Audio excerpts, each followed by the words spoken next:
What is happening, my friends? My name is Nathan, and welcome to Motorcycle Training Concepts. So on my way to the office today, I got cut off by another driver on the road. He was driving a BMW, bobbing and weaving through traffic, and so I saw him coming out of my rearview mirror. And I didn't think he'd get that close, just enough to get me that ooh factor. I was like, oof, that's a little close. I don't like that. I had like 5 or 10 minutes left on my ride. I got to the office, and I started thinking about it. Not that I could have done better or worse. I wasn't really self-reflecting on my actions because in hindsight it was pretty good. You know, I got startled, guy got a little close, and I was like, all right, cool, back to my ride.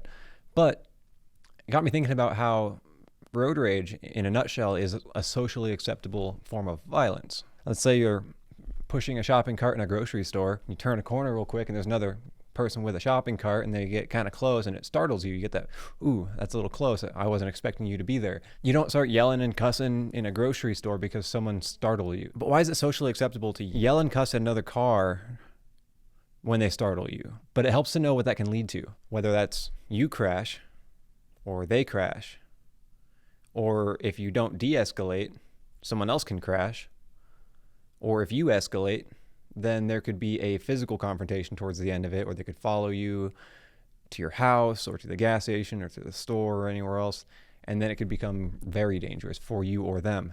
Then you got the legal side of it too. So you got speeding, you can get a ticket for reckless riding, endangerment of others, aggravated assault. All these things can play into that if you get cited for it. Why are you out there in the first place? What's your goal here? Is it to get from point A to point B? It's not to like cause a fight in the middle of it. Trying to be a smart rider. So you want to be situationally aware so things don't startle you. And then when they do startle you, how do you handle that? That's kind of the awareness part of road rage there. So understanding that whole bit's important. The next part I want to talk about is how to disengage. So when it comes to disengaging, there are multiple ways you can disengage from an altercation. Either you're startled or they're startled. But let's say, for conversation's sake, that they're startled, because you can't control that. If you're driving and someone decides they want to let you know that you hurt their feelings somehow, pick another out. You know, my favorite thing is to just pull 3 rights in a row, because no one in the right mind is going to do 3 rights to make a left. But it's a good way to see if someone's following you, and if you think someone's following you, it's a good way to lose their trail because you're on a bike and it's a little harder for cars to navigate traffic. So, but let's say you're stopped at a stoplight instead. So instead of moving, where you have the option to evade and find another route and pull on the brakes, let them go ahead. Let's say you're at a stoplight and they roll up on you and you had no idea. You're blissfully just like doing your ride. Everything's great. And you look over and someone's yelling at you through their car. My favorite thing to do at this point is to reach up and pretend like I can't hear you, but I'm pausing my music.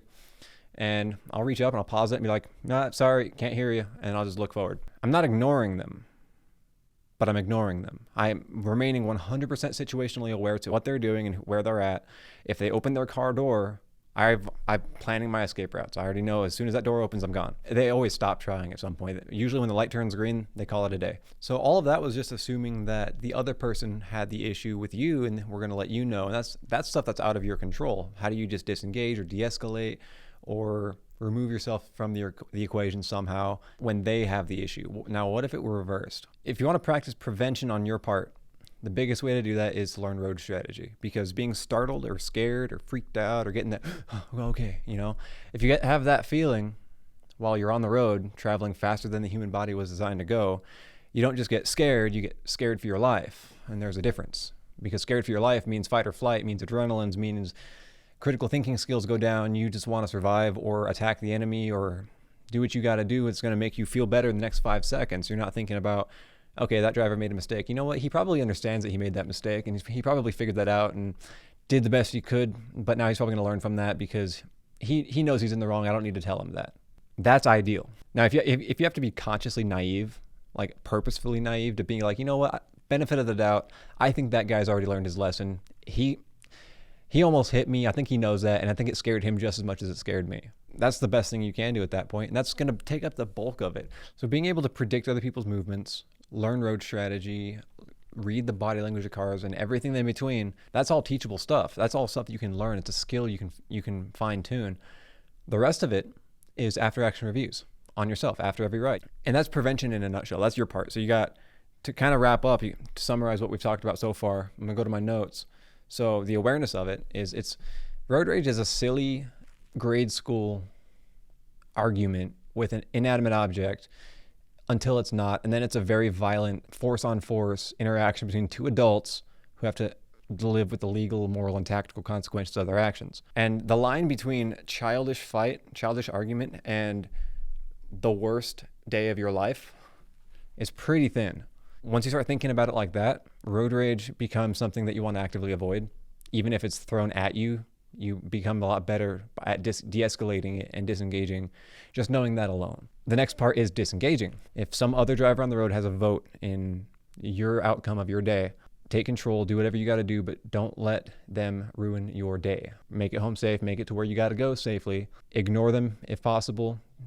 Disengage if it happens to get to that point. And if you can't disengage, then de-escalate. And verbal judo works really well there because you can't ignore somebody who's chasing you. And the last one's prevention. And this is on you. This is where instead of somebody else getting startled, where you can't control them, this is where you have all the control. This is where you got startled or you could have gotten startled.